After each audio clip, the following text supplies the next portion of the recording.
کے دروازوں میں داخل ہو جاؤ، ہمیشہ اس میں رہو گے، اب تکبر کرنے والوں کا برا ٹھکانہ ہے۔ اور جب پرہیزگاروں سے پوچھا جاتا ہے کہ تمہارے پروردگار نے کیا نازل کیا ہے تو کہتے ہیں کہ بہترین کلام۔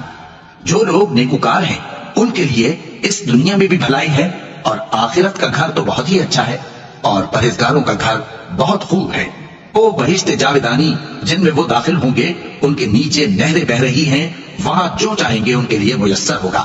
اللہ پرہیزگاروں کو ایسا ہی بدلہ دیتا ہے۔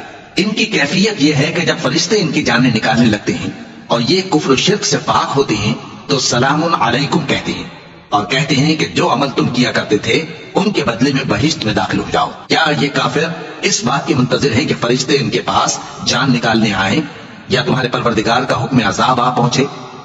اسی طرح ان لوگوں نے کیا تھا جو ان سے پہلے تھے، اور اللہ نے ان پر ظلم نہیں کیا بلکہ وہ خود اپنے آپ پر ظلم کرتے تھے۔ تو ان کو ان کے اعمال کے برے بدلے ملے، اور جس چیز کے ساتھ وہ ٹھٹے کیا کرتے تھے اس نے ان کو ہر طرف سے گھیر لیا۔ اور مشرک کہتے ہیں کہ اگر اللہ چاہتا تو نہ ہم ہی اس کے سوا کسی چیز کو پوجتے اور نہ ہمارے بڑے ہی پوجتے، اور نہ اس کے فرمان کے بغیر ہم کسی چیز کو حرام ٹھہراتے۔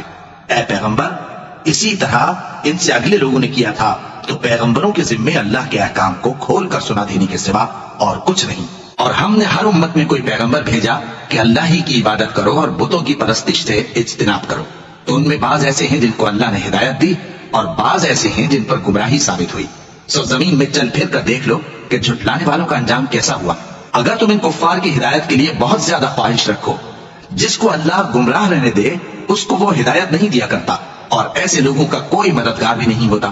اور یہ اللہ کی سخت سخت قسمیں کھاتے ہیں کہ جو مر جاتا ہے اللہ اسے زندہ کر کے نہیں اٹھائے گا۔ کیوں نہیں؟ یہ اللہ کا وعدہ سچا ہے اور اس کا پورا کرنا اسے ضرور ہے، لیکن اکثر لوگ نہیں جانتے۔ تاکہ جن باتوں میں یہ اختلاف کرتے ہیں وہ ان پر ظاہر کر دے، اور اس لیے کہ کافر جان لیں کہ وہ جھوٹے تھے۔ جب ہم کسی چیز کا ارادہ کرتے ہیں تو ہماری بات یہی ہوتی ہے کہ اس کو کہہ دیتے ہیں کہ ہو جا تو وہ ہو جاتی ہے۔ اور جن لوگوں نے ظلم سہنے کے بعد اللہ کے لیے وطن چھوڑا، ہم ان کو دنیا میں اچھا ٹھکانہ دیں گے، اور آخرت کا اجر تو بہت بڑا ہے۔ کاش وہ اسے جانتے، یعنی وہ لوگ جو صبر کرتے ہیں اور اپنے پروردگار پر بھروسہ رکھتے ہیں۔ اور ہم نے تم سے پہلے مردوں ہی کو پیغمبر بنا کر بھیجا تھا جن کی طرف ہم وہی بھیجا کرتے تھے۔ اگر تم لوگ نہیں جانتے تو اہل کتاب سے پوچھ لو، اور ان پیغمبروں کو دلیلیں اور کتابیں دے کر بھیجا تھا۔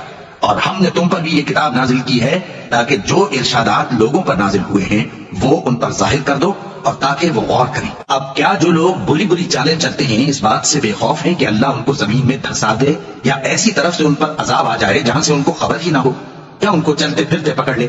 تو وہ اللہ کو عاجز نہیں کر سکتے، یا جب